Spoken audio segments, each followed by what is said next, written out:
Im April 2020 ist es leer geworden im Movimento. Viel Unschönes ist passiert und im April 2021 ist das Licht nach 28 Jahren für immer ausgegangen. Ich bin da gestanden, 53, ohne Studio, aber mit Covid-Kredit und ich habe nach neuen Wegen gesucht.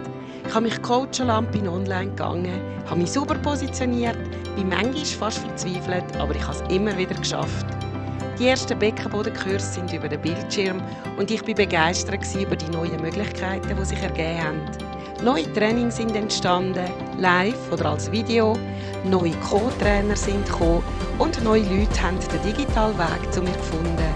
Der Stundenplan ist fast wieder wie vorher. Vor einem Jahr habe ich meinen Covid-Kredit zurückgezahlt und heute bin ich da mit meinem digitalen Studio. 100% ich, einzigartig, besser und stärker als vorher.